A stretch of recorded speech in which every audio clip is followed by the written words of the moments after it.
नमो भगवते वासुदेवाय। 31वां अध्याय। वैशंपायन जी ने कहा, जन्मेजय, पुण्य क्षीण हुए की भांति अपने पति को भूमि पर मरा हुआ देख कंस की पत्नियों ने उसे चारों ओर से घेर लिया। पृथ्वी रूपी सैया पर पृथ्वीनाथ कंस को मरकर शयन करते देख उसकी पत्नियां वैसे ही शोक करने लगी जैसे कि हिरण के मरने पर हिरनियां शोक करती हैं। महाबाहो, आप जैसे वीर व्रत प्रेमी के मारे जाने से हम वीर पत्नियां मर गईं, हमारी आशाएं टूट गईं और हम लोग बांधव रहित हो गए। राज सिंह, हम सभी आपकी धर्म पत्नियां आपके जीवन की अंतिम दशा को इस तरह दरिद्रों के समान देखकर बांधवों सहित विलाप कर रही हैं। विभो, आप जैसे महान बलवान पति की मृत्यु हो जाने से आपसे त्यागी गई हम स्त्रियां जड़ से कटे हुए वृक्ष के समान हो गईं। अब कौन ऐसा है जो कि हम लोगों के क्रोध करने पर रति की लालसा से हमें अपने बाहुओं से लता की तरह लपेट कर पलंग पर ले जाएगा। सौम्य, आपके हृदय से निकलने वाला श्वास वायु इस तरह चलते हुए पवन के समान हो गया। कांत, आपके मुख को जल रहित कमल के समान सूर्य जला रहा है। गालों पर सटे हुए कुंडलों से प्रिय लगने वाले आपके ये कान कुंडलों से रहित इस समय शोभा नहीं पा रहे हैं। वीर, सभी रत्नों से विभूषित आपका मुकुट कहाँ है, जो सिर पर धारण करने से लक्ष्मी के तुल्य अत्यंत शोभित होता था। आपके दूसरे लोक में चले जाने पर आपके अंतःपुर की दीनहीन हम राजरानियां अनाथ होकर कैसे जीवन निर्वाह करेंगी। पति वंचना से रहित हो पति के साथ प्रेम से भोग करने वाली ही स्त्रियों का नाम साध्वी है। वे साध्वी स्त्रियां पतियों को त्यागने योग्य कदापि नहीं होती है। तो आप हम साध्वी स्त्रियों को छोड़कर किस प्रकार जा रहे हैं। आओ, काल अति बली है। विपरीत होकर शत्रु को काल के समान दिखाई देने वाला यह काल आपका अपहरण कर लिए जा रहा है। आपके द्वारा सुख से पाली गई हम दीनता का आश्रय कर अब विधवा हो दुख से जीवन कैसे व्यतीत करेंगे। स्त्रियों के हाव भाव पर मोहित होने वाला पति ही एक स्त्रियों की उत्तम गति है।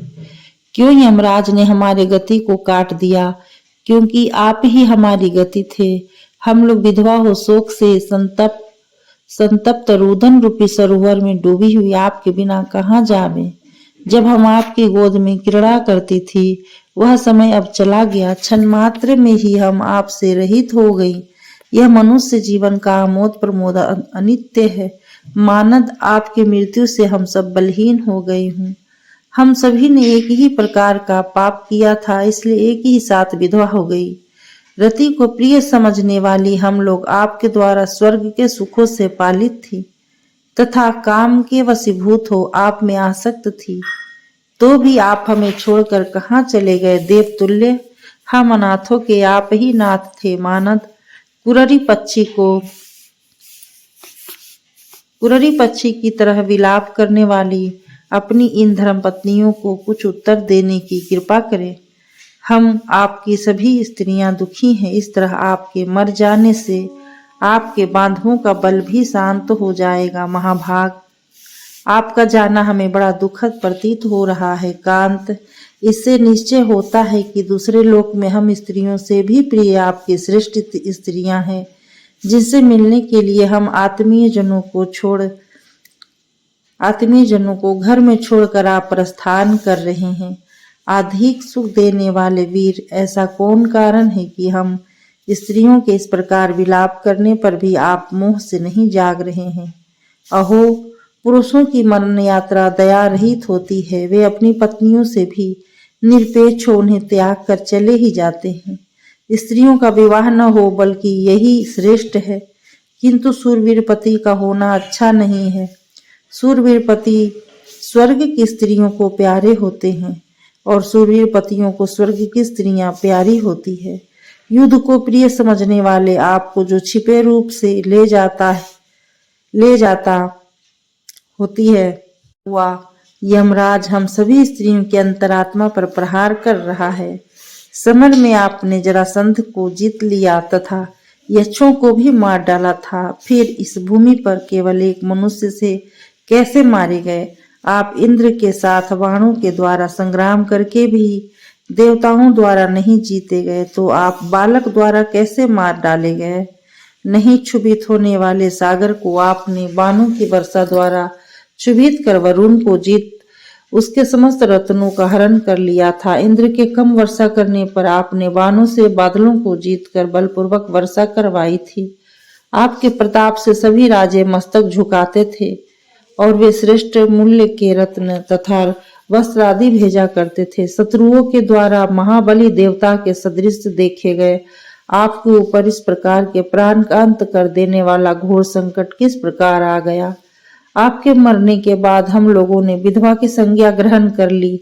हम सीधी स्त्रियों को मतवाले यमराज ने दुखित कर दिया। नाथ, यदि स्त्रियों को विस्मृत कर आपको जाना ही था तो वचन मात्र से मैं जाता हूँ ऐसा कह देने में क्या परिश्रम था? प्राणनाथ, इस प्रकार का दूरवास करना छोड़ दो। हम भयभीत हो आपके चरणों पर सिर रख रही हैं। हम लोगों के ऊपर प्रसन्न हो जाओ। अहो वीर, तीर्ण और धूलों में कैसे सोते हो? इस प्रकार भूमि में सोते हुए आपके शरीर को कष्ट नहीं होता? सर्वदा सोने वाला प्रहार आपको अचानक किसने दे दिया और आपकी सभी स्त्रियों पर ऐसा कठिन प्रहार किसने किया? हम जीवित नारियों का विलाप अंतःकरण का रोना है। हम लोगों को तो आपके साथ जाना चाहिए।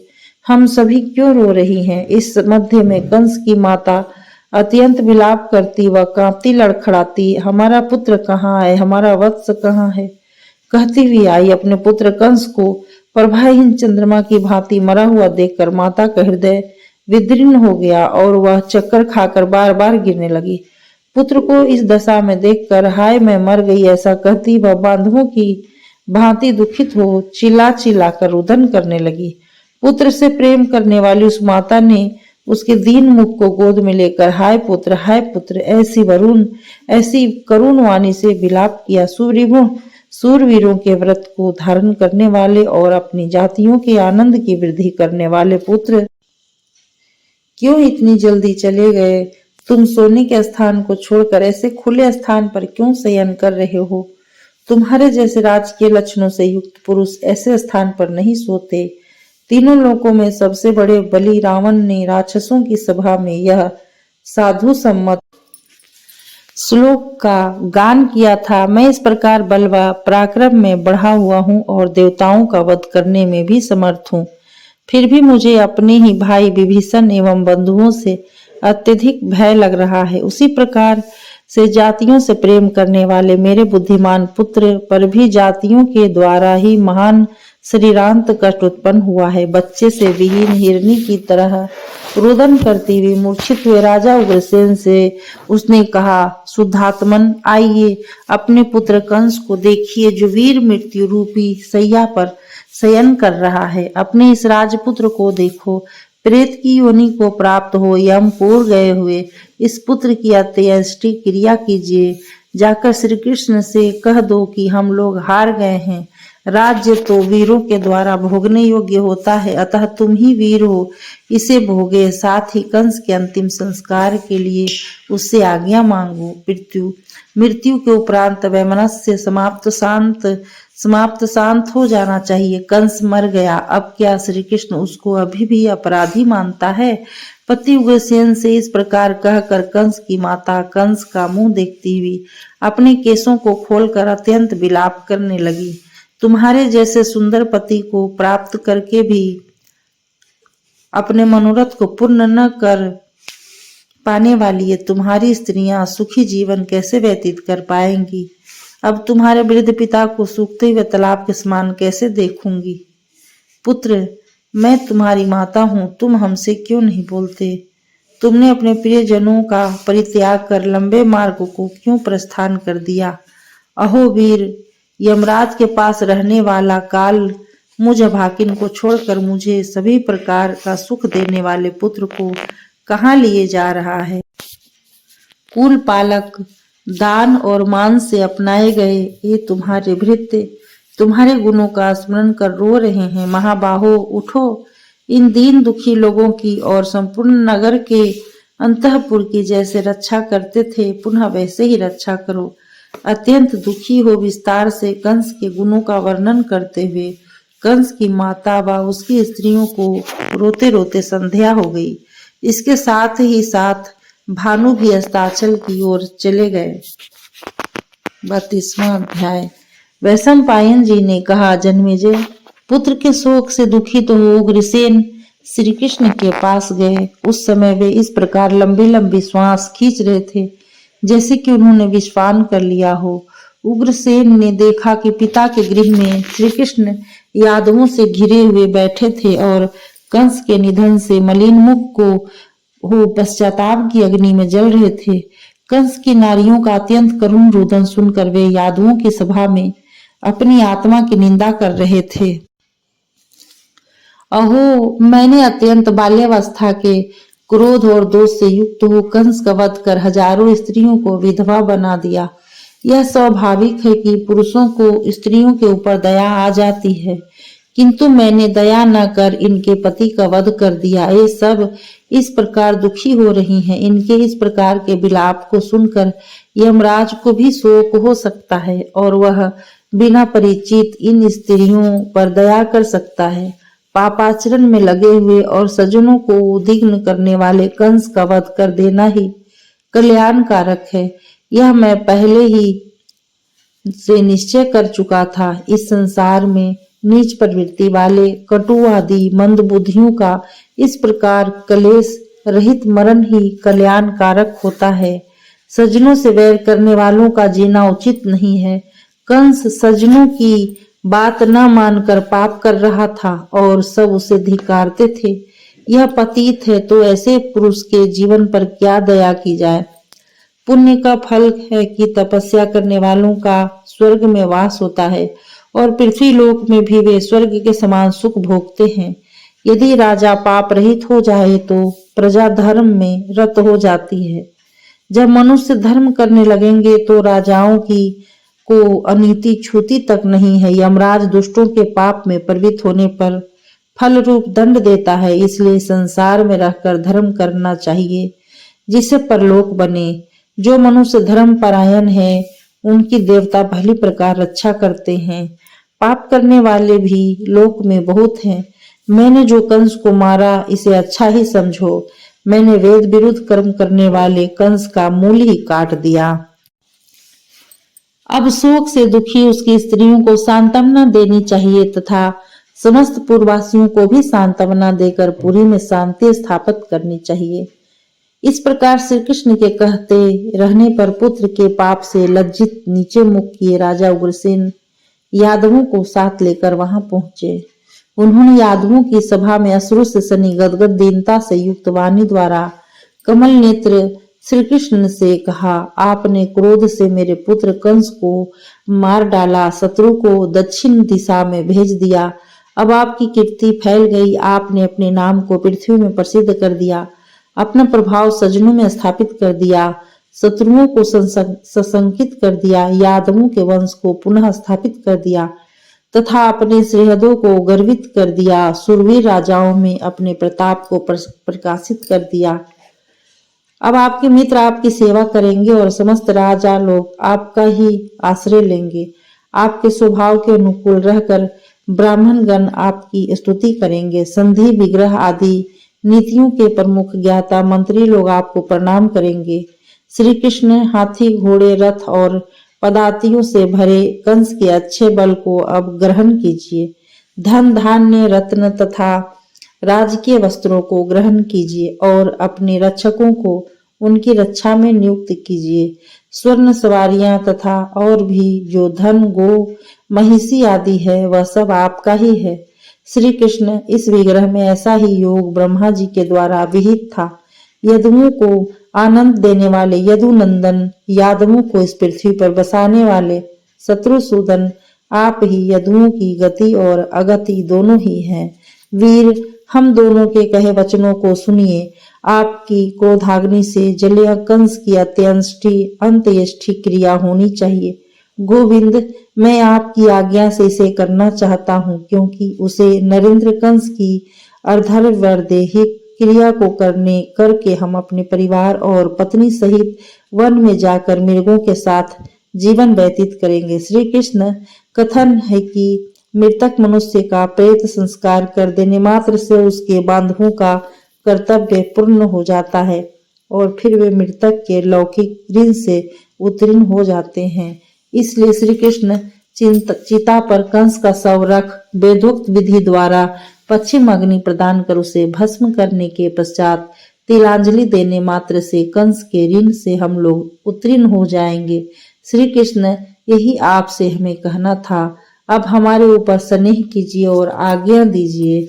पश्चिम अग्नि की क्रिया करने के उपरांत ही दीन बांधव सुगति को प्राप्त करते हैं। इस प्रकार उग्रसेन के वचनों को सुनकर श्री कृष्ण ने अति विस्मित होते हुए उन्हें सांत्वना देते हुए कहा, तात, आपने अपने कुल के स्वभाव के अनुकूल ही समय अनुसार यह कहा है जो आप इस प्रकार विपत्ति में पड़कर भी कह रहे हैं, जिससे कंस मरकर भी राजा के योग्य सत्कार को प्राप्त हो।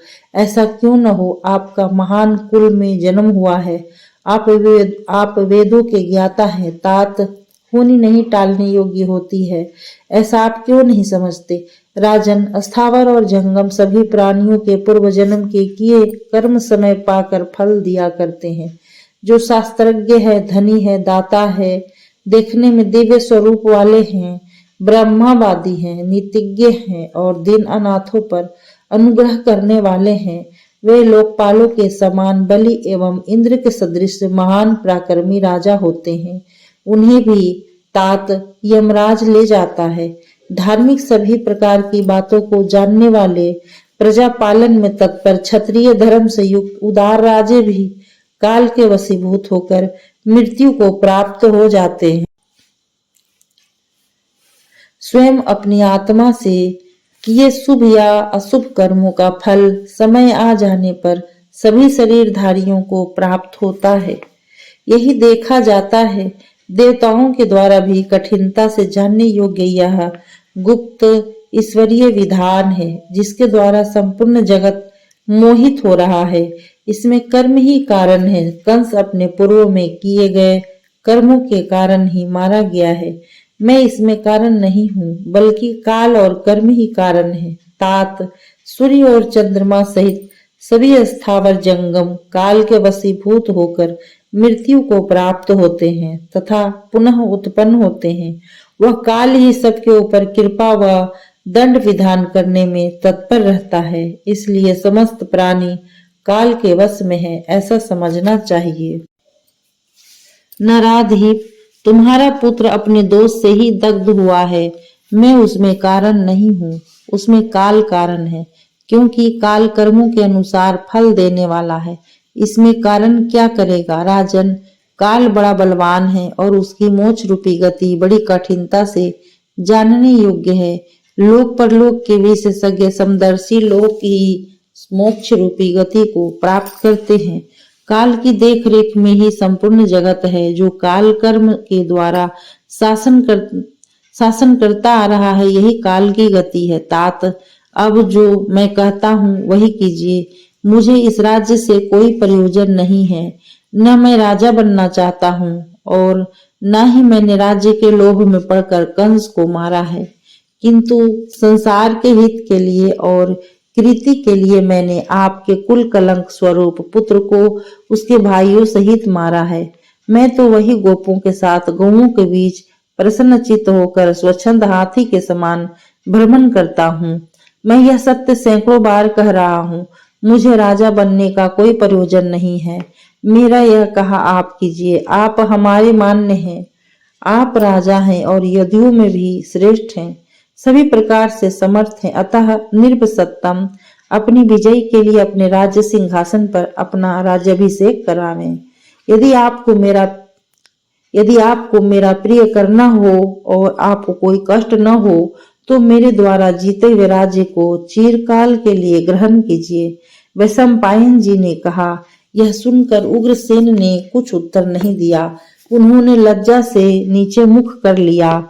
फिर राजा उग्रसेन का यदुवंशियों की सभा में धर्मवेत्ता गोविंद ने राज्याभिषेक कर दिया। तदुपरांत मुकुट बांधकर महातेजस्वी उग्रसेन ने श्री कृष्ण के साथ कंस की अंत्येष्टि क्रिया को किया। श्री कृष्ण की आज्ञा से सभी यादव राजा उग्रसेन के पीछे पुरी के प्रवेश मार्ग से वैसे ही पीछे पीछे चले जैसे कि इंद्र के पीछे देवता चलते हैं। रात्रि समाप्त होने पर तथा सूर्य के उदय हो जाने पर श्रेष्ठ यादवों ने कंस के अंत्येष्टि संस्कार की तैयारी की तथा कर्म कंस का शव पालकी में रखकर वेदोक्त विधि से कंस की सत्कार सहित क्रिया की गई। राजकुमार कंस का शव सत्कारित कर यमुना नदी के किनारे पर लाया गया और राजसी ढंग से लकड़ी की चिता पर शयन कराकर अग्नि के द्वारा भस्मीभूत किया गया। वहीं कंस के भाई महाभूत सुनामा का भी यादवों ने दाह संस्कार किया। वृष्णि और अंधक आदि कुलों के लोगों ने उन मृतकों के लिए जल प्रदत्त किया और अनेकानेक बार यह कहा कि यह जल प्रेतों के लिए अक्षय हो। श्री कृष्ण और राजा उग्रसेन ने शास्त्रों के मतानुसार श्राद्ध कर्म करके अंत में कंस के उद्देश्य से ब्राह्मणों को 10 करोड़ स्वर्ण मुद्राएं, अनेकानेक गौवें, रत्न वस्त्र और गांव देकर बार बार ब्राह्मणों से यह कहा, हमारे द्वारा प्रदत्त किया हुआ यह दान उस दिवंगत आत्मा के लिए अक्षय हो। इस प्रकार कंस व सुनामा के लिए जल प्रदत्त करके दीन हृदय से सभी यादव राजा उग्रसेन को आगे कर मथुरापुरी में प्रवेश किए। 33वां अध्याय। वैशंपायन जी ने कहा, जन्मेजय, बलवान श्री कृष्ण रोहिणी पुत्र बलराम जी के साथ यादवों से भरी मथुरापुरी में सुख से रहने लगे। युवावस्था को प्राप्त वीर श्री कृष्ण राजलक्ष्मी से युक्त अपने तेज को प्रकाशित करते हुए रत्नों के भंडार से विभूषित मथुरापुरी में विचरने लगे। कुछ समय के पश्चात बलराम के साथ श्री कृष्ण धनुर्वेद सीखने के लिए काशी देश में उत्पन्न अवंतिकापुरी वासी गुरु सांदीपनि के पास गए। अपने जन्म स्थान, कुल का एवं अपने अध्ययन का निवेदन कर शिष्य के आचरण से अलंकृत हो अहंकार रहित भाव से बलराम और श्री कृष्ण गुरु की सेवा कर दोनों ही स्वाध्याय करने लगे। काशी देशीय गुरु सांदीपनि ने भी उनको अपने यहाँ रखकर विद्या दान देने लगे। श्रवण मास से विद्या ग्रहण करने वाले बलराम श्री कृष्ण ने 64 दिनों में ही अंगों सहित संपूर्ण वेदों का ज्ञान प्राप्त कर लिया। गुरु ने दीक्षा संग्रह, सिद्धि प्रयोग और शास्त्रों के संग्रह से अल्पकाल में ही उनको धनुर्वेद को पढ़ा दिया। बलराम श्री कृष्ण की अमानुषी बुद्धि को देखकर गुरु चिंता में पड़ गए और इन आए हुए दोनों वीरों को सूर्य व चंद्रमा की भांति देवता मानने लगे। गुरु ने इन दोनों महात्माओं को पर्व के दिन साक्षात शिव जी की पूजा करते हुए देखा। भारत बलराम के साथ श्री कृष्ण कृत्य हो गुरु सांदीपनि से कहने लगे, आप जैसे गुरुवर को हम क्या दक्षिणा दें। तब उन दोनों का प्रभाव जानकर प्रसन्न हो गुरु ने कहा, खारे समुद्र के जल में मेरा जो पुत्र मर गया है मैं उसी को चाहता हूँ। प्रभास तीर्थ की यात्रा में मछली के द्वारा वह मारा गया। मेरा वह एक ही पुत्र था, तुम उसी पुत्र को पुनः ला दो। बलराम से सहमत हो श्री कृष्ण ने कहा कि ऐसा ही करूंगा। फिर तेजस्वी श्री कृष्ण समुद्र के अंदर जल में प्रवेश कर गए। तब समुद्र ने हाथ जोड़कर अपने को दिखाया। श्री कृष्ण ने कहा, सागर, गुरु सांदीपनि का पुत्र कहाँ है? सागर ने कहा, माधव, पंचजन नामक महान दैत्य मछली का रूप धारण कर उस बालक को निगल गया है। ऐसा सुनकर श्री कृष्ण ने पंचजन के समीप गए और उसे मार डाला। फिर भी गुरु के बालक को वे नहीं प्राप्त कर सके। पंचजन को मारकर जनार्दन ने एक शंख प्राप्त किया जो संसार में पांचजन्य के नाम से विख्यात है। फिर श्री कृष्ण वैवस्वत नियम की पुरी में प्रवेश किए। यम ने आकर उनको प्रणाम किया। श्री कृष्ण ने उनसे कहा, मुझे मेरे गुरु सांदीपनि का पुत्र प्रदत्त कर दो। परंतु उसके न देने पर उन दोनों के मध्य घनघोर युद्ध हुआ। भयंकर यमराज पर विजय प्राप्त कर श्री कृष्ण ने अपने गुरु के पुत्र को प्राप्त कर लिया। यम द्वारा दीर्घकाल से नष्ट किए गए गुरुपुत्र को उन्होंने ले लिया।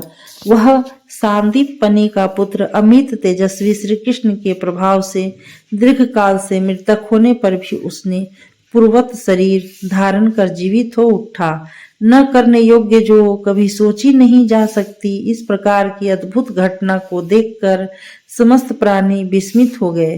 पांचजन्य शंख, गुरुपुत्र एवं बहुमूल्य रत्नों को लेकर संसार के प्रभु माधव पुनः आ गए। यमराज के दासों ने बहुत से बहुमूल्य रत्नों को उन्हें प्रदान किया।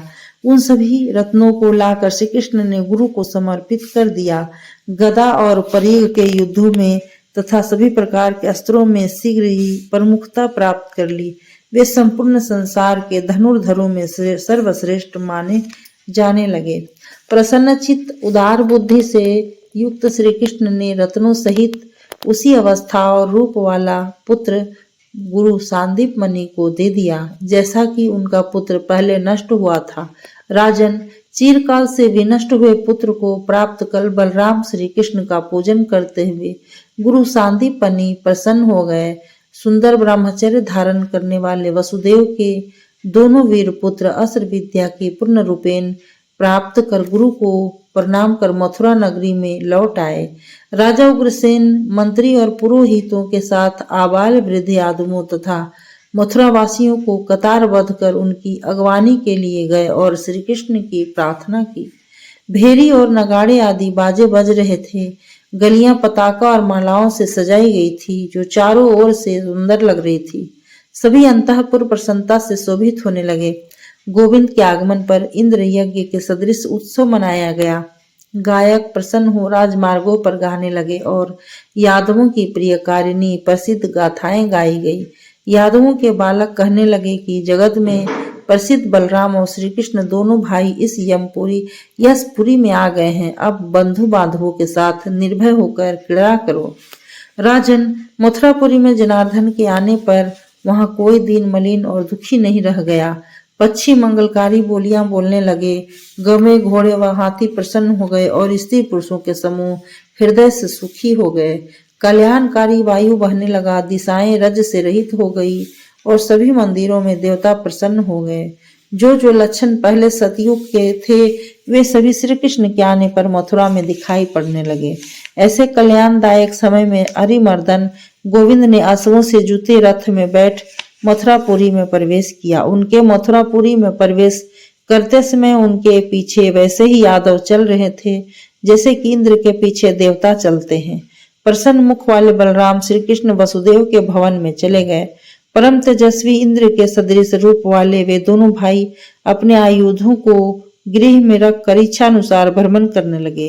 रेवतक पर्वत के पास फल व पुष्पों वाले विचित्र उद्यानों में विमल निर्मल जल वाली कमल कारणवादी पक्षियों से युक्त नदियों में प्रसन्न होते हुए यादवों से घिरे दोनों वसुदेव पुत्र भ्रमण करने लगे।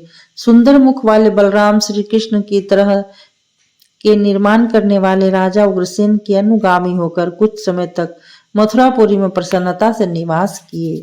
34वां अध्याय। वैशंपायन जी ने कहा, जन्मेजय, बलराम के साथ श्री कृष्ण यादवों से भरी मथुरापुरी में सुख से रहने लगे।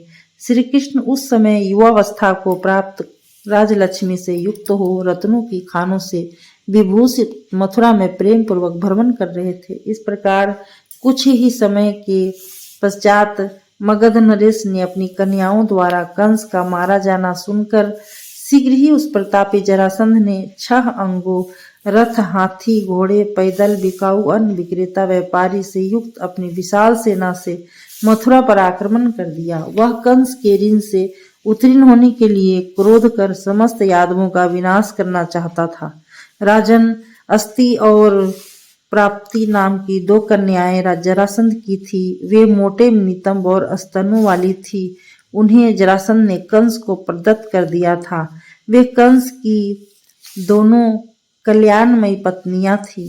कंस ने अपने पिता उग्रसेन को बंदी बना लिया था और स्वयं राजा बन बैठा था।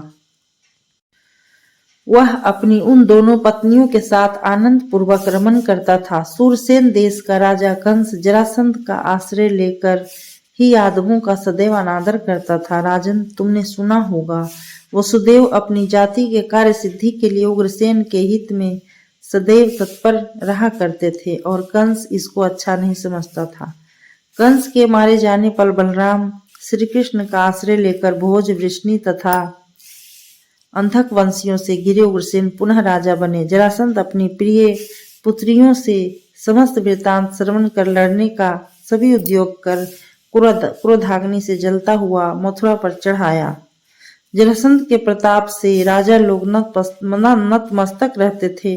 जरासंध के मित्र राजे और जाति के लोग श्रीहद प्रसन्नता से अपनी अपनी समस्त सेनाओं के साथ उसके पीछे हो लिए। महान धनुषधारी और महाबली जो जरासंध था, उसका प्रिय करने वाले जैसे करुष देश के राजा दंत वक्त्र, बलशाली शिशुपाल, कलिंग नरेश, श्रुतायु, बलियों में श्रेष्ठ पौंड्रक, सांस्कृतिक केसिक, राजा भीष्मक और भीष्मक का पुत्र, धनुषधारियों में मुख्य रुक्मी जो श्री कृष्ण और अर्जुन से महासंग्राम में स्पर्धा करने वाला था। जरासंध के पीछे चले राजाओं के नाम इस प्रकार से थे: वेणुदारी, श्रुतश्रवा, कृथ, अंशुमान, अंग देशाधिपति, वंग देशाधिपति, कौशल नरेश, काशीराज, दशार्ण देशाधिपति, सुखेश्वर, विदेहराज, शल्य, सुशर्मा, साल्वराज, दरद, भगदत्त, सौवीर देश का राजा सव्य, पांडे, सुबल, नग्नजीत, काशीमिराज, गोनर्द, दरद देश का राजा दुर्योधन आदि धृतराष्ट्र के पुत्र। इन सभी के अतिरिक्त और भी जो बलराम श्री कृष्ण से वैर करने वाले बलवान महारथी राजे थे, वे जरासंध के पीछे पीछे चले और सूरसेन देश में पहुंचकर अपनी सेना को आगे कर मथुरा को घेर कर पड़ाव डाल दिए। 35वां अध्याय। वैशंपायन जी ने कहा, जन्मेजय, जिस समय ये राजे मथुरा के उपवन में ठहरे, उस समय सभी वृष्णिवंशी श्री कृष्ण को आगे कर इनको देखने लगे। पवन वेग के सदृश चलने वाले रथों में आगे लगी हुई ध्वजाओं से यह मालूम होता था कि जरासंध आ गया है। विजय की इच्छा वाले इन राजाओं के ऊंचे ऊंचे श्वेत छत्र चंद्रमा की भांति शोभित हो रहे हैं। अहो, राजाओं के रथ के ऊपर लगे छत्रों की पंक्तियां आकाश में हंसों की श्वेत पंक्तियों के समान हमें मालूम हो रही है। निश्चय ही राजा जरासंध समय पर आया है। हम दोनों के युद्ध के बलाबल के निर्णय में यह पहला मेरा युद्ध अतिथि है। महीपति, जरासंध के आ जाने पर हम लोगों को युद्ध आरंभ करना चाहिए। आर्य प्रजा के हित के लिए हम दोनों को डट जाना चाहिए। पहले इसके बल को देखना चाहिए कि ये कम आयु का है या दीर्घ आयु का। ऐसा कहकर युद्ध की इच्छा वाले स्वस्थ श्री कृष्ण जी ने जरासंध के बल को ज्ञात करने के लिए उसकी सेना को देखा। यदुओं में श्रेष्ठ मंत्रीवत श्री कृष्ण जी उन राजाओं को देखते हुए मन में कहने लगे कि ये राजे मृत्यु के मार्ग पर स्थित हो गए हैं। शास्त्र के उल्लेखों के अनुसार अपने कुकर्मों के फलस्वरूप विनाश को प्राप्त होंगे। इन नृप श्रेष्ठों को मैं मृत्यु से स्पर्शित मान रहा हूँ। इनका शरीर स्वर्गगामियों की तरह चमक रहा है। इन्हीं प्रधान राजाओं की सेना के समूह से पीड़ित यह पृथ्वी भार से थक कर ब्रह्मा जी के पास देवलोक में गई थी। वहां इसका जाना उचित भी था। इस समय यह पृथ्वी ससैन्य समुदायों से भरी है। अब कुछ ही समय के पश्चात इनसे पृथ्वी तल शून्य हो जाएगा।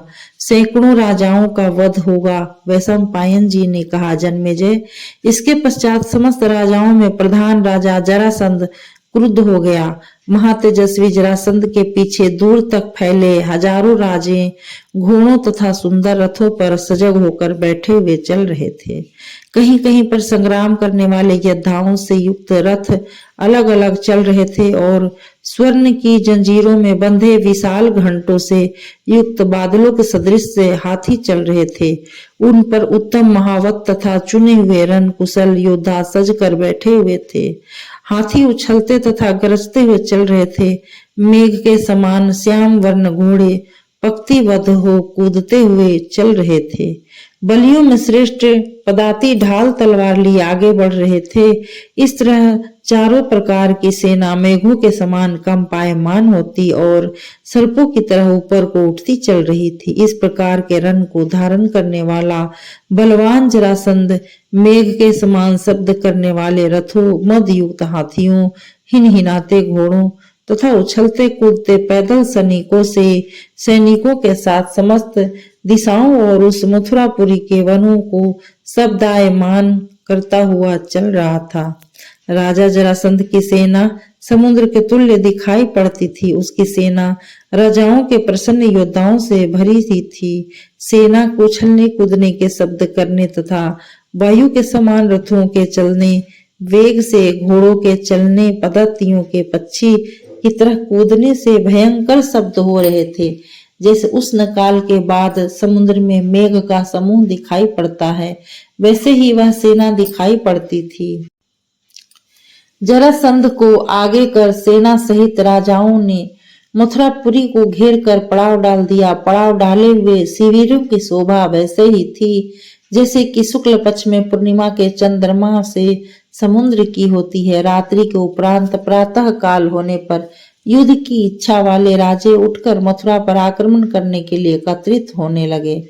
युद्ध रूपी कौतूहल वाले राजे यमुना तट पर इकट्ठे हो बैठकर मंत्रणा करने लगे। उन राजाओं का भयंकर शब्द युग के अंत में प्रलय काल के समुद्र की भांति सुनाई पड़ता था। राजा की आज्ञा से पहरा देने वाले सिपाही हाथ में बेंत का डंडा लिए चारों ओर घूमकर कह रहे थे कि आवाज न करो। सेना के शब्द रहित हो जाने पर उसका रूप जाल में लीन हुए मीन व मगरों वाले निशब्द सागर की तरह शांत मालूम हो रहा था। योग की भांति चुप बैठी समुद्र के समान सेना में बृहस्पति के तुल्य जरासंध ऊंचे शब्दों में भाषण देने लगा। राजाओं की सेनाएं यथाशीघ्र सावधान हो जाएं और इस पुरी को चारों ओर से सैनिकों द्वारा घेर लिया जाए। पत्थरों के गोले बरसाने वाले यंत्र लगा दिए जाएं। छेपनी तथा मुदगरों को ले लो और इस भूमि को बराबर कर जल छिड़क दो। प्रासद, तोमर और धनुषों को ऊपर उठाओ। रंभा और खंती आदि यंत्रों को लेकर जल्द ही इस पुरी को खोद डालो। और राजा लोग युद्ध मार्गों को समझ उनके समीप खड़े रहे। आज से लेकर पुरी को तब तक घेरे रहो जब तक कि मैं युद्ध में वसुदेव के पुत्र गोप बलराम और कृष्ण को सैकड़ों बाणों से न मार डालूं। जब तक आकाश बाणों के चलने से रहित न हो जाए, मेरी आज्ञा से राजा लोग पुरी से मिलने वाले प्रत्येक मार्गों को शीघ्र घेर लो। शल्य, श्रुतायु, चेकित, सान, बाहिक, गोनर्द, दंत वक्त्र, किन्नर राज, द्रुम ये शीघ्र ही मथुरापुरी के पश्चिम द्वार को रोक लें। वेणुदारी, सोमक, रुक्मी, सूर्याक्ष, बिंद और अनुविंद, दंत वक्त्र, छागली, पूर्वमित्र, राजा, विराट, करव्य, मालव, सत धनवा, विदुरथ, भूरिश्रवा, विग्रत, बाण और पचनंद ये कठिन युद्ध करने वाले एवं ब्रज के समान गौरव वाले राजे पुरी के उत्तर द्वार को घेर कर शत्रुओं का अंत कर दे। उलूक, एकलव्य, वृहत, छत्रधर्मा, जयद्रथ, उत्मौजा, शल्य, कौरव, कैकेयी, राजकुमार विदिशा के राजा वामदेव और शनिपति सांकृति इन सब के अधीन मथुरापुरी का पुरद्वार कर दिया जाए। ये राजे जैसे वायु बादलों को छिन्न भिन्न कर देता है, इसी प्रकार शत्रुओं को विदीर्ण करने के लिए उन पर आक्रमण कर दें। मैं दरद और चेदी राजपुरी के शिशुपाल कवच धारण करके मथुरापुरी के दक्षिण द्वार का मोर्चा संभालेंगे। इस प्रकार यह पुरी शीघ्र ही सेनाओं द्वारा घेर ली जाएगी और विषभ्र वज्रपात से नगरी महान भय को प्राप्त होगी। गदा धारण करने वाले गदा लेकर, परिघ वाले परिघ लेकर तथा अन्य लोग अन्यान्य शस्त्रों को धारण कर इस पुरी को खोद कर गिरा दें। आप सभी राजे मिलकर आज ही विषम संकटों से घिरी इस नगरी के संपूर्ण भूमि को सम कर दें। इस प्रकार सभी राजाओं के साथ चतुरंगिनी सेना को नियुक्त कर जरासंध ने क्रोध से यदुवंशियों पर आक्रमण कर दिया। तदुपरांत प्रहार करने वाले दासारों ने भी अपनी सेना का गोल बनाकर उनका सामना करने के लिए जा डटे। तब दोनों पक्षों के वीरों का देवासुर संग्राम की भांति भयंकर युद्ध हुआ। यह युद्ध कम वीरों का बहुत वीरों से हुआ। हाथी हाथी से तथा रथ रथ से भिड़ गए। जब मथुरापुरी से वसुदेव के दोनों पुत्र बलराम श्री कृष्ण निकले तो उन्हें देखकर राजाओं की सेना क्षुभित हो गई और मारे भय के वाहन सहित किंग कर्तव्य विमूढ़ हो गई। समुद्र की क्षुभित करने वाले दो मगरों की तरह रथ पर सज कर बैठे बलराम श्री कृष्ण सेना के बीच भ्रमण करने लगे। संग्राम में युद्ध करते हुए उन दोनों वीरों को प्राचीन आयुधों को धारण करने का लक्षण दिखाई पड़ा। फिर तो जीभों को लपलपाते चमकने वाले दिव्य महादृढ़ आयुध आकाश से समर भूमि में उनके पास गिरने लगे।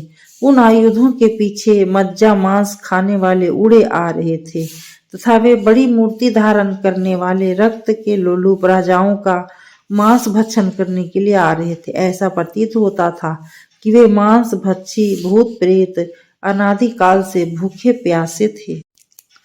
उन्होंने सुंदर मालाओं को धारण किया था। वे आकाशचारियों को त्रसित करते और अपनी प्रभा से प्रकाश करते हुए आकाश से गिर रहे थे। समवर्तक नाम वाला हल, सौनद नाम वाला मुसल, धनुषों में श्रेष्ठ श्रांग नामक धनुष और कौमोद नाम की गदा, ये चारों ही भगवान विष्णु के तेज से उत्पन्न यदुवंश में उत्पन्न बलराम और श्री कृष्ण के लिए महान संग्राम में आकाश से उतरे थे। सर्वप्रथम बलराम ने सुंदर मालाओं से व्याप्त सरकते हुए सपेंद्र के तुल्य लंबे हल को बाएं हाथ से ग्रहण किया। तत्पश्चात बलराम ने शत्रुओं को आनंद विहीन करने वाले सौनद नामक मुसल को दाएं हाथ में ग्रहण किया। फिर लोक दर्शनीय मेघ के समान सांग धनुष को श्री कृष्ण ने ग्रहण किया। देवताओं के अर्थ को सिद्ध करने वाले कमल नेत्र श्री कृष्ण के दूसरे हाथ में कौमोद नामक गदा थी। साक्षात भगवान विष्णु के सदृश शरीर वाले बलराम श्री कृष्ण आयुधों को धारण कर शत्रुओं के साथ युद्ध करने लगे। बड़े भाई बलराम तथा अनुज श्री कृष्ण एक दूसरे का आश्रय लेकर वीर लक्षण से युक्त शत्रुओं का प्रतिकार करते हुए ईश्वर के समान पराक्रम करने वाले वसुदेव पुत्र समर भूमि में विचरने लगे। सर्पेंद्र के सदृश हल को उठाकर कुपित बलराम समर के बीच शत्रुओं को नष्ट करने के लिए यमराज की तरह घूम रहे थे। महात्मा क्षत्रियों के रथ समूहों एवं हाथियों को अपने हल से खींचकर घोड़ों और हाथियों के ऊपर मूसल से प्रहार कर अपना क्रोध दिखाने लगे। युद्ध में हल द्वारा खींचे गए और मूसल द्वारा मारे गए राजे हाथी पचकटे पर्वत की तरह गिरने लगे। बलराम के द्वारा आहत श्रेष्ठ क्षत्रिय भयभीत हो समर से भागकर जरासंध के पास चले गए। लड़ाई के मैदान में स्थिर जरासंध उन क्षत्रियों से कहने लगा, युद्ध में तुम्हारे जैसे कायरों के क्षत्रिय धर्म को धिक्कार है। युद्ध में आकर भागने वाले या रथ टूट जाने पर भागने वाले क्षत्रियों को भ्रूण हत्या के समान असहा पाप लगता है। डरकर क्यों भागते हो? तुम जैसे क्षत्रियों को धिक्कार है। हमारी बात को मानकर सभी लोग अभी लौट जाओ या रथ के साथ यहाँ प्रेक्षक बनकर स्थित रहो जब तक मैं इन दोनों गोपों को यम के पास न भेज दूं। तत्पश्चात जरासंध के कहने से भागे हुए क्षत्रिय प्रसन्न होकर पुनः युद्ध करने के लिए पुनः आ डटे और बाण से जालों की वर्षा करने लगे। वे स्वर्ण से विभूषित बादल के समान शब्द करने वाले घोड़ों से जुते रथों पर बैठे तथा मेघों के सदृश गरजने वाले महाबतों से प्रेरित हाथियों पर बैठे हुए थे। कवच धारण किए वे खड्ग लिए हुए, पताका और ध्वजा के साथ अपने आयुधों को लिए हुए तथा अपने धनुषों पर बाण रखे हुए तुनीरों और परिघों को लिए वे सभी छत्र लगाए चमर डुलवाते रन में लौटे हुए राजे रथों पर बैठे सुशोभित हो रहे थे। युद्ध करने में श्रेष्ठ युद्ध से प्रेम रखने वाले वे महारथी गदा, गुरवी, क्षेपण और मुदगर आदि अस्त्र शस्त्रों से लड़ने लगे। सहसा इसी मध्य में गरुड़ की ध्वजा वाले उत्तम रथ पर बैठकर देवताओं के आनंद को बढ़ाने वाले श्री कृष्ण आ गए और जरासंध के सामने जा उसे 8 तीक्ष्ण बाणों से तथा उसके सारथी को 5 बाणों से मारा। प्रयत्न करने वाले जरासंध के घोड़ों का बलि श्री कृष्ण ने वध कर धनुष की डोरी को काट दिया। तब जरासंध को कष्ट में पड़ा जानकर महारथी चित्रसेन और सेनापति कैसिक श्री कृष्ण को बाणों से भेदने लगे। लड़ते हुए बलराम को भी 3 बाणों से कौशिक ने मारा। बलदेव जी ने कौशिक के धनुष की डोरी को भाले से 2 टुकड़े में विभक्त कर दिया और बड़े वेग से गर्जना कर बाण वर्षा से शत्रुओं को पीड़ित करने लगे। इस प्रकार स्वर्णाभूषणों से अलंकृत बाहुओं से पीड़ित अलंकृत बाहुओं से वानों द्वारा चारों ओर के वीरों को मारने लगे। तब क्रोधित चित्रसेन ने बलदेव जी को 9 बाणों से, कौशिक ने 5 बाणों से, जरासंध ने 7 बाणों से मारा। तत्पश्चात श्री कृष्ण ने 3-3 बाणों से उनको मारा। फिर बलदेव जी ने 5 तीक्ष्ण बाणों से उन सबको घायल कर दिया और चित्रसेन के रथ को नष्ट कर दिया। उसके धनुष को, प्रत्यंचा को भल बाण से 2 टुकड़े में विभाजित कर दिया। तब धनुष के टूटने पर रथहीन और क्रोधित हो गदा लेकर बलराम जी को मारने के लिए दौड़ा। इसी क्षण चित्रसेन के वध के लिए बाण चलाते हुए बलदेव जी के धनुष को महाबली जरासंध ने काट दिया। क्रोध से मगधेश्वर जरासंध ने गदा से बलराम जी के घोड़ों को मार डाला। इस प्रकार महाबली जरासंध ने बलदेव जी को नीचा दिखाया। फिर तो बलराम जी मूसल संभाल कर जरासंध पर टूट पड़े और परस्पर वध की इच्छा से दोनों का युद्ध होने लगा। बलराम जी से जरासंध को लड़ता देख चित्रसेन दूसरे रथ पर चढ़कर आया और जरासंध को लड़ने से रोकने लगा। इस प्रकार दोनों सेनाओं तथा हाथियों के समूहों से परस्पर युद्ध होने लगा। तदुपरांत महाबली जरासंध ने बड़ी भारी सेना लेकर बलराम श्री कृष्ण सहित जो भोजवंशी वीरों को घेर लिया। तब दोनों सेनाओं में समुद्र की भांति अति घोर शब्द होने लगा। दोनों सेनाओं में हजारों वेणु, भेरी, मृदंग और शंख बजने लगे। राजन, उनके बजने से महान शब्द हो रहा था। क्रुद्ध होकर वीरों के उछलने, ताल ठोकने और गरजने का शब्द चारों दिशाओं में होने लगा। घोड़ों की खुरों और रथों के पहियों से धूल ऊपर को उड़ चली। युद्ध स्थल में महान महान शास्त्रों को उठाए धनुष बाण धारण के योद्धा एक दूसरे को देखकर गर्जना करते हुए समर भूमि में डटे हुए थे। सहस्त्रों रथी और घुड़सवार एवं पैदल चलते वीर और अत्यंत बली हाथी चारों तरफ एक दूसरे से जा भिड़े। वह युद्ध अति भयंकर था। बाणों की आशा छोड़कर विष्णुवंशियों के साथ जरासंध के योद्धाओं का दारुण संग्राम हुआ। भरत नंदन, तदंतर शिशि, अनादृष्टि, बभ्रु, विपृथु एवं आहुक, इन सभी ने बलदेव जी को आगे कर शत्रुओं की आधी सेना से घिरे रहकर शत्रुओं की सेना के दक्षिण भाग पर धावा बोल दिया। उस भाग की रक्षा शिशुपाल, जरासंध और उत्तर दिशा के योद्धा शल्य व साल्व आदि राजा कर रहे थे। यादवों ने जीवन के मोह का परित्याग कर शत्रुओं पर बाण वर्षा करना प्रारंभ कर दिया। बची हुई सेना के आधे भाग से घिरे हुए अवगाहा, पृथु, कंक, शत्रुघ्न और विदुरथ आदि महारथियों ने ऋषिकेश को आगे कर शत्रु सेना के बाएं भाग पर धावा बोल दिया। राजेंद्र, यह वाम भाग राजा भीष्मक, महाबली रुक्मी, देवक, शल्य और गुप्त बल पराक्रम से संपन्न पूर्व एवं दक्षिण दिशा के वीरों से सुरक्षित था। इन सब लोगों ने जीवन के मोह का परित्याग कर युद्ध करना प्रारंभ कर दिया। वे वीर विद्युत के समान गड़गड़ाहट उत्पन्न करने वाले शक्ति, रिष्टि, प्रास और बाण समूहों की वर्षा करते थे। सत्यादिक, चित्रक, श्याम, बलवान, युयुधान, राजाधिदेव, मृदुर महारथी, स्वफलक, सत्राजित एवं प्रसेन ने विशाल सेना साथ लेकर शत्रुओं की व्यूहाकार सेना के आधे पक्ष को जा घेरा। मृदुर से सुरक्षित रहकर इन्होंने उस व्यूह के अर्घ भाग को पर आक्रमण कर दिया।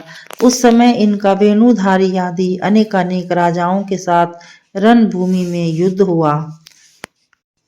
36वां अध्याय। वैशंपायन जी ने कहा, जन्मेजय, मगधराज जरासंध के सहायक राजाओं के साथ वृष्णियों का महान युद्ध हुआ। रुक्मी के साथ वासुदेव, भीष्मक के साथ आहुक, क्रथ का वासुदेव के साथ, कौशिक के बभ्रु के साथ, गद के साथ चेदीराज का, दंतवर्क के साथ शंख का तथा अन्य वृष्णिवंशीय वीरों के साथ अन्य राजाओं का। इस प्रकार सेनाओं का सैनिकों के साथ 27 दिन तक दारुण युद्ध होता रहा। नृप हाथियों से, घोड़े घोड़ों से, पैदल सेना से, रथों का रथ से, कुल मिलाकर योद्धा युद्ध करने लगे। जरासंध का बलराम जी के साथ युद्ध हुआ। इन दोनों का इंद्र और वित्रासुर के समान लोमहर्षण दारुण युद्ध होने लगा। रुक्मिणी का ध्यान कर श्री कृष्ण रुक्मी को मारते नहीं थे, प्रत्युत अग्नि एवं सूर्य की किरणों तथा सर्प विष के समान रुक्मी के विषैले बाणों का अपनी युद्ध विद्या से केवल निवारण करते रहे। इस प्रकार लड़ने से सीमाएं नष्ट होने लगी। राजन, दोनों सेनाओं में सिर रहित बहुत से धड़ भूमि पर गिर पड़े थे। मांस और रक्त से पृथ्वी पर कीचड़ हो गया था। उस युद्ध में मरे हुए वीरों की संख्या की गणना करना कठिन था। रथ पर चढ़े हुए बलराम जी ने सर्प विष तुल्य बाणों से जरासंध को भेद रहे थे। जरासंध भी शीघ्रगामी रथ पर चढ़ बाण वर्षा कर बलराम को आच्छादित करता हुआ युद्ध करने लगा। दोनों वीर आपस में एक दूसरे से विरुद्ध होते हुए गरजने लगे। दोनों के ही अस्त्र शस्त्र छीन हो गए, उनके रथ टूट गए, दोनों के ही घोड़े और सारथी मारे गए। अब दोनों पराक्रमी वीर गदा को ग्रहण कर पृथ्वी को कंपायमान करते हुए एक दूसरे पर टूट पड़े। दोनों वीर शिखर युक्त पर्वत के तुल्य दिखाई पड़ रहे थे। इनके गदा युद्ध के समय सब बंद हो गया और सभी वीर इन दोनों महाबाहुओं का गदा युद्ध देखने लगे। वे दोनों ही गदा युद्ध में प्रसिद्ध एवं गदा युद्ध के गुरु माने जाते थे। दोनों मतवाले हाथियों की भांति लड़ रहे थे। इनका युद्ध देखने को गंधर्व, सिद्ध और महर्षियों के साथ देवता भी चले आए तथा चारों ओर से हजारों अप्सराएं आ गई। वैशंपायन जी ने कहा, राजन, देवता यक्ष गंधर्व महर्षियों से अलंकृत वह युद्ध स्थल नक्षत्रों से शोभित आकाश की भांति अत्यंत सुशोभित होने लगा। इस समय जरासंध बाएं पैतरे से तथा बलराम दाएं पैतरे से एक दूसरे पर चढ़ आए। दो मतवाले हाथियों की भांति अपनी गर्जना से दसों दिशाओं को प्रतिध्वनित करते हुए वे गदा युद्ध में कुशल वीर एक दूसरे पर प्रहार करते हुए लड़ने लगे। इस युद्ध में बलराम जी की गदा का शब्द वज्र के तुल्य और जरासंध की गदा का शब्द फटते हुए पर्वत के सदृश सुनाई पड़ रहा था। जरासंध द्वारा गदा के प्रहार से गदाधारियों में श्रेष्ठ बलराम जी वैसे ही विचलित नहीं हुए जैसे कि वायु वेग से विंध्या पर्वत विचलित नहीं होता। बलराम जी की गदा के वेग को जरासंध बल धैर्य और गदा की शिक्षा द्वारा सह रहा था और उनके प्रहारों को विचलित कर रहा था। शत्रु का दमन करने वाले दोनों महाबली संग्राम में विचित्र पैतरा दिखाते हुए युद्ध कर रहे थे। अधिक समय तक युद्ध करने से दोनों थक कर बैठ जाते थे और क्षण भर में विश्राम कर फिर एक दूसरे को आहत करने लगते थे। इसी प्रकार योद्धाओं में प्रमुख दोनों योद्धा अधिक समय तक युद्ध करते रहे, एक दूसरे से पीछे नहीं हटते थे। महाबली बलराम जी ने जरासंध को गदा युद्ध में परास्त होते न देखकर क्रोध से गदा को छोड़ मुसल ग्रहण कर लिया। बलराम जी को महासंग्राम में क्रोध से भयंकर अमोघ मुसल ग्रहण कर जरासंध पर झपटते देखकर अंतरिक्ष से लोक की साक्ष्य रूपी सुस्वर आकाशवाणी ने बलराम जी से कहा, संकर्षण, यह जरासंध तुम्हारे द्वारा वध के योग्य नहीं है, अतः खेद न करो। इसकी मृत्यु मुझे ज्ञात है, इसकी मृत्यु किसी और से होनी है, इसलिए तुम युद्ध से विराम ग्रहण करो। बहुत थोड़े समय में जरासंध अपने प्राणों को छोड़ेगा। जरासंध आकाशवाणी को सुनकर खिन्न मन हो गया। बलराम जी ने फिर उसके ऊपर प्रहार नहीं किया। बलराम जी व जरासंध ने आपस में युद्ध करना बंद कर दिया तथा वृष्णियों और राजाओं ने भी युद्ध से विराम ले लिया। राजन, इस प्रकार उन लोगों का सुदारुण युद्ध हुआ। दीर्घकाल तक लड़ने के पश्चात जरासंध के पराजित होकर चले जाने के पश्चात सूर्यास्त होने पर अपने लक्ष्य को प्राप्त कर श्री कृष्ण से रक्षित यदुवंशियों की सेनाएं भी मथुरा में आनंद के साथ प्रवेश की। आकाश से जो आयुध गिरे थे वे भी अंतर ध्यान हो गए। जरासंध भी उदासीन हो अपनी पुरी को चला गया और जो राजे उसके साथ आए थे वे भी अपनी अपनी राजधानी को चले गए। कुरुश्रेष्ठ, वृष्णियों ने जरासंध को जीत कर भी उसको जीता हुआ नहीं समझा, क्योंकि वह बड़ा बलवान राजा था। यादवों का जरासंध के साथ 18 बार युद्ध हुआ, फिर भी महाबली यादव उसे मारने में समर्थ न हो सके। महामते, जरासंध के साथ जो सेनाएं युद्ध के लिए आई थी वे 20-20 अक्षौहिणी प्रत्येक बार थी। श्रेष्ठ राजेंद्र, जरासंध की अपेक्षा वृष्णियों की संख्या कम थी, इसलिए वे जरासंध से अभिभूत हो जाते थे। मगध नरेश जरासंध को इस प्रकार युद्ध में जीतकर वृष्णि वंश के महारथी सुखपूर्वक वहां रहने लगा। 37वां अध्याय। वैशंपायन जी ने कहा, जन्मेजय, श्री कृष्ण रोहिणी पुत्र बलराम जी के साथ यादवों से व्याप्त मथुरा में सुख से रहते थे। वे विभु राजलक्ष्मी से युक्त युवावस्था को प्राप्त प्रसन्नता पूर्वक वनों और मणि आदि की खानों से विभूषित मथुरा में विचरते थे। इस प्रकार कुछ काल बीतने पर राजगिरी के प्रतापी राजा जरासंध ने कंस की मृत्यु का स्मरण किया और पुत्रियों के कहने से फिर युद्ध की तैयारी की। यादवों के साथ जरासंध का 17 बार संग्राम हुआ, परंतु महारथी यादवों ने न तो उसे पीठ दिखाई और न ही उसे मार डालने में ही समर्थ हो सके। तत्पश्चात जरासंध चतुरंगिनी सेना के साथ 18वीं बार संग्राम करने के लिए फिर चढ़ आया। इंद्र के समान पराक्रमी बलि जरासंध हार की लज्जा से फिर महान युद्ध साधन के साथ श्री कृष्ण के वध की इच्छा से आया था। जरासंध की इस चढ़ाई को सुनकर यादव भयभीत हो मंत्रणा करने लगे। नीति के पंडित विक्रधु उग्रसेन को सुनाते हुए श्री कृष्ण से कहने लगे, गोविंद, आप इस कुल की उत्पत्ति को सुनिए। इस समय सुनने का समय आ गया है। यदि मेरी बात उचित होगी तो मानिएगा और वैसा ही करिएगा। इस यादव वंश का उद्भव महाज्ञानी व्यास जी ने हमसे पहले कहा था। मनु के वंश में श्रीमान इक्ष्वाकु के पुत्र इंद्र के समान पराक्रमी राजा हर्षय हुए थे। इंद्र को सची की भांति प्यारी मधु दैत्य की पुत्री मधुमती नाम की उसकी पत्नी थी। वह मधुमती पृथ्वी में उस समय यौवन के गुण से युक्त अद्वितीय रूप वाली राजा के मनोरथ को पूर्ण करने वाले प्राणों से भी प्रिय थी। इच्छानुसार रूप धारण करने वाली वह सुश्रोणी दैत्य कुल में उत्पन्न हुई थी और एक पत्नी व्रत को धारण करने वाली रोहिणी के सदृश से आकाश में विचरण करती थी। वह कामिनी इक्ष्वाकु सिंह हयस्व का पति के रूप में वर्ण की थी। माधव, कुछ समय पश्चात वे नरश्रेष्ठ हयस्व अपने अग्रज के द्वारा राज्य से निकाल दिए गए। तब भाई में विश्वास करने वाला हयसर्व अयोध्या को छोड़ अल्प परिवार को ले अपनी प्रिया के साथ वन में जाकर रहने लगा और समय का ज्ञात हयर्ष ने मधुमती से संपूर्ण बातें कही। तब कमलेच्छना मधुमती ने अपने पति से कहा, नरश्रेष्ठ, राज्य की इच्छा को छोड़ दीजिए। आप आइए, हम लोग पिताश्री मधु के घर चले। इच्छानुसार पुष्प फल देने वाला मधुवन नामक मेरे पिता का वन है। उसी में स्वर्ग के समान सुख से हम दोनों रहेंगे। राजन, मेरे माता पिता को तुम प्रिय लगते हो। मेरा प्रिय करने के लिए मेरे भ्राता लवन के भी तुम प्रिय पात्र होगे।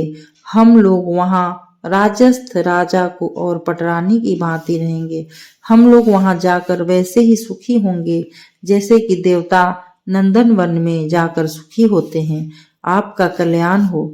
स्वर्ग के समान हम दोनों विहार करेंगे। आपका भाई राज्य के मद से मदोन्मत्त हो गया है, हम लोगों से नित्य द्वेष करता है, इसलिए ऐसे अभिमानी को हम लोग छोड़ देवें। दास की तरह किसी अन्य के अधिकार में रहकर जीवन व्यतीत करने से धिक्कार है। इसलिए वीर, हम लोग पिता के पास चले। स्वसुर पक्ष बलवान होते हुए भी अपने बड़े भाई के वध की इच्छा न करने वाले उस कामासक्त राजा को पत्नी के वचन अच्छे लगे। कामियों में श्रेष्ठ वह राजा हयस्व अपनी कामनी भार्या के साथ मधुपुर को चला गया। दानवेंद्र मधु ने कहा, वत्स हयस्व, तुम्हारा स्वागत है। तुम्हारे आने से मैं प्रसन्न हुआ। तुम साम नीति का आश्रय ग्रहण करो। मधुवन को छोड़कर मैं अपना संपूर्ण राज्य तुम्हें देता हूँ। तुम यहाँ रहकर राज्य करना स्वीकार करो। मधुवन में रहने वाला लवन तुम्हारी सेना का कर्णधार बनेगा। अनुपम समुद्र से विभूषित समृद्ध गौों वाले लक्ष्मी से युक्त तथा पार्य आभीर जाति के मनुष्यों वाले इस शुभ राष्ट्र देश का तुम पालन करो। तात विशाल गिरिपुर दुर्ग में तुम्हारे बसने से आगे चलकर यह राजाओं का आवास रूप देश महान राष्ट्र बन जाएगा।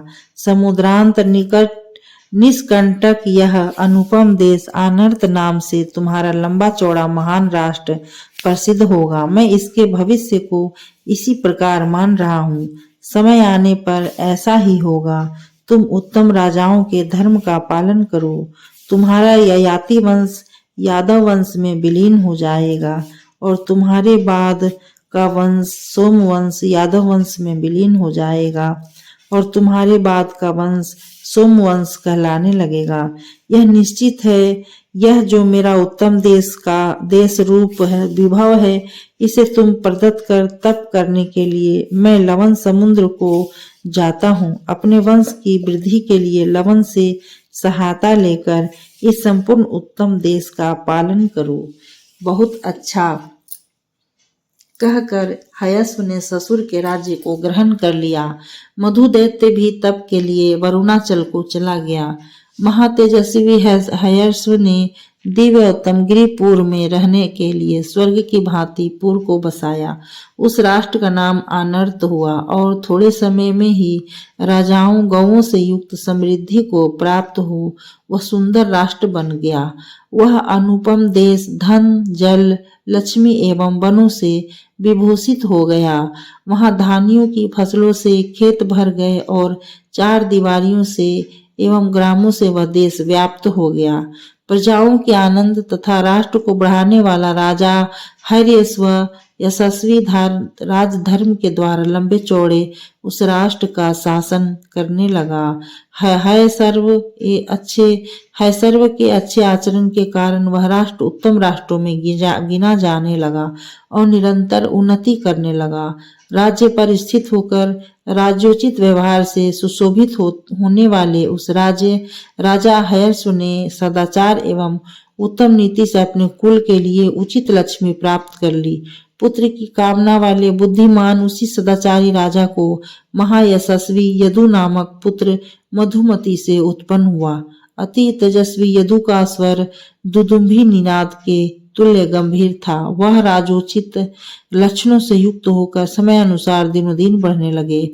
शत्रुओं के लिए वे सर्वथा दुर्जय थे। जैसे उनके पूर्वज राजा पुरु महायशस्वी हुए थे, महात्मा हर्यस्व को अति सुंदर बलशाली पृथ्वी का पालन करने वाला एक ही पुत्र था। पृथ्वी पर अति धार्मिक राजा हर्यस्व 10,000 वर्ष अच्छे राज्य कर स्वर्ग को चले गए। पिता के स्वर्गवासी होने पर जिस समय प्रजा ने अधीनात्मा यदु का राज्याभिषेक किया, उस समय वह उदित हुए सूर्य के सदृश क्रमश बढ़ने लगे। उन्होंने चोर डाकुओं के भय से हीन पृथ्वी पर शासन किया। राजा यदु इंद्र के समान पराक्रमी थे, जिनसे हम लोग उत्पन्न होकर यादव कहलाते हैं। एक समय वह गुण से उदार अपनी स्त्रियों के साथ समुद्र में ताराओं सहित चंद्रमा की भांति जल क्रीड़ा कर रहे थे। तैरने की इच्छा से वह राजा सहसा समुद्र के जल में कूद पड़े। तब बलवान राजा को सर्पराज धूम्रवर्ण अति वेग से खींचकर विशाल सर्पपुर को ले गया, जिसमें घरों के दरवाजे मणिमय स्तंभों के थे और मोतियों की झालरों से विभूषित थे। वह पुर शुभ्र शंखों की ढेर से व्याप्त था तथा रत्न की राशियों से विभूषित था और मूंगे के समान लाल लाल अंकुर एवं पत्तों वाले वृक्षों की भांति चमक रहा था। पृथ्वी तल पर निर्मित नगर की भांति सागर की विमल जल में राजा ने उस पन्नेगेंद्रपुर को देखा। सर्पिनियों से भरे मेघ के समान आकार वाले उस विशालपुर में राजा यदु ने प्रवेश किया। वहां उन्हें मणिमय कमल का आसन प्रदान किया गया, जिस पर पद्मों के दल बिछे हुए थे एवं पद्म सूत्रों की ही बनी हुई एक चादर उस पर डाली गई थी। सर्पों द्वारा प्रदत्त किए गए उस उत्तम आसन पर जब राजा यदु विराजमान हुए, तब सर्पों के राजा धूम्रवर्ण ने उनसे शांत भाव से यह कहना प्रारंभ किया, तेज से प्रकाश करने वाले आप जैसे वसुधाधीप को उत्पन्न कर इस वंश को महान बना आपके पिता स्वर्ग को चले गए। श्रेष्ठ यदु, आपके पिता ने संसार के कल्याण के लिए राजाओं की खान इस वंश की स्थापना की है। अभी आगे चलकर यादवों का वंश आपके नाम से प्रसिद्ध होगा। प्रभु, आपके इस यदुवंश में देवता, ऋषि तथा उर्गों के अंश से मनुष्य योनि में अच्छे कीर्ति वाले पुत्र उत्पन्न होंगे। नृपसप्तम यौवनाश्व की भगिनी से उत्पन्न कुमारी सदाचारिणी 5 मेरी कन्याएं हैं। आप सनातन उत्पन्न करने के लिए इन्हें वैदिक धर्म की रीति से विवाह कर अपनी पत्नी बना ले, यह मेरा विचार है। वर देने के योग्य समझकर आपको मैं वर दे रहा हूँ। आपसे 7 कुल विख्यात होंगे, जो भैम, कुकुर, भोज, अंधक, यादव, दासारह एवं वृष्णि के नाम से संसार में प्रसिद्ध होंगे। धूम्रवर्ण ने कन्यावर्त में स्थित होकर हाथ में जल लेकर संकल्प कर इंद्र के समान ऐश्वर्यशाली राजा यदु को अपनी 5 कुमारी कन्याएं प्रदत्त कर दी। पन्नगराज धूम्रवर्ण ने प्रसन्न होकर अपनी कन्याओं को सुनाता हुआ दीनता रहित हो यदु को यह वर दिया, मानद मेरी 5 कन्याओं से माता पिता के तेज का आश्रय कर 5 पुत्र उत्पन्न होंगे। मेरे वरदान के प्रभाव से आपके वंश के राजे इच्छा अनुसार रूप धारण करने वाले होंगे तथा जल के भीतर विचरण करने वाले होंगे। वे श्रेष्ठ यदु उस समय वर और उन 5 कन्याओं को पाकर चंद्रमा के तुल्य वेग पूर्वक जल से ऊपर उठे। राजा यदु 5 कन्याओं के साथ मध्य अत्यंत चमकने वाले 5 नक्षत्रों के बीच चंद्रमा की भांति सुशोभित होने लगे। विवाह में जो वेशभूषा धारण की जाती है उसी से युक्त होकर एवं दिव्य हार और चंदन धारण कर राजा यदु जल से बाहर निकल आए और अपने समस्त अंतःपुर को वहां उपस्थित देखा। तदंतर राजा यदु ने अग्नि के समान तेजस्विनी अपनी 5 पत्नी को आश्वासन देकर अति प्रसन्नता पूर्वक उन सभी के साथ अपने नगर को चले गए। ओम नमो भगवते वासुदेवाय।